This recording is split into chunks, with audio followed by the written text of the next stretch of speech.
have to go to work and have to constantly worry about their safety. We go to work to make money, to provide for our families, to either put food on the table, a roof over our heads, or warm beds for our kids to sleep in. Some people have the enjoyment of actually going to work and liking what they do.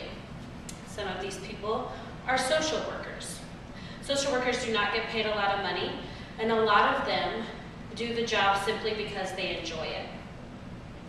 Unfortunately, social workers have to see some of the darkest sides of human nature and still see the good in people.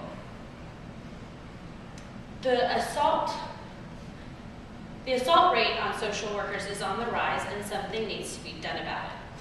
There is a piece of legislation in Oklahoma right now that would protect social workers. I'm going to explain what this bill is, what it entails, punishment for people who break this law. I'm also going to explain why laws like this are important, and I'm also going to give instances as to why legislation like this is proposed across the country. House Bill 2060 was written and proposed by Scott Inman and Jabbar Shumate of the Oklahoma Senate. It's called the Social Worker Protection Act, and it provides the same protection to social workers as other professions that put themselves in harm's way on a daily basis, such as correctional guards or police officers.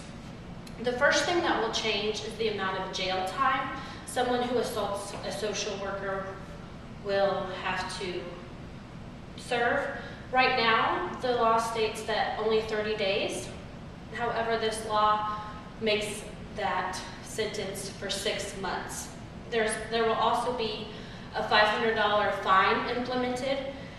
And if you are convicted of assault and battery on a social worker while they're performing their duties, it will be considered a felony with a prison sentence of up to 5 years. Now that you understand what the law is, let's explain why this law is important. Anna Badquin reported in the Boston Globe that social workers are 7 times more likely to experience violence from violent crimes while they're at work than a common person in a private sector.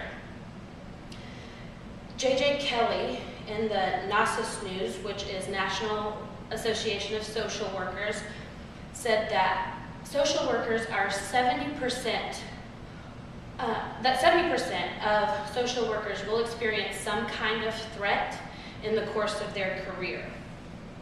The American Federation of City, County, and Municipal Employees did an exit poll of 585 social workers when they were leaving the field. 90% of those social workers said that they experienced some kind of verbal threat while they were at work. 30% experienced some kind of physical threat, and 13%, a staggering 13%, were threatened with some type of weapon. These people enter situations that, when making house calls or investigating abuse, they enter neighborhoods that some police officers will not even enter without a partner or protection. And we're sending them in there by themselves.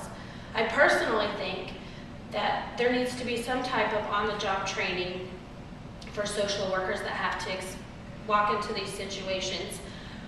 But the very least we can do is implement a law that would make the punishment harsher for people who are going to assault social workers. There have been multiple states that have passed laws like the one that's proposed in the Senate right now.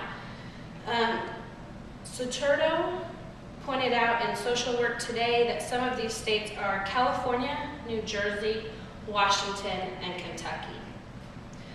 Now that you understand why this is important, I want to tell you a little bit about some instances that have made this law, reasons this law has been written. Jonathan Martin described in February 2005 in the Seattle Times, a Seattle social worker, child protective service worker, she was a veteran, she'd worked there for quite a while, was investigating 3 children that were living in a home without running water or electricity. When she got there, the father of the 3 children attacked her with a machete. He had to be shot and killed. She did survive. There was a Massachusetts worker doing a house visit that was slashed in the face with a box cutter because the person he was visiting did not receive his nicotine gum. There was an Ohio worker that was doing a regular house visit. She'd been to the woman's house multiple times before. She was assaulted. She received no injuries, and the lady was arrested. However, in West Virginia, Brenda Yeager was doing a house visit to check on a young child, and she was fatally injured while checking on this child. West Virginia at the time just prior to this, had a bill similar to the one that Oklahoma has proposed that would stiffen the punishment on people who assaulted social workers and would also lump them in with police officers and correctional officers and provide training for them. However, that bill did not pass. I hope I've convinced you that this bill is important and that we do need to actively talk to our congressman to get it passed. To do that, all you have to do is go to www.okhouse.gov.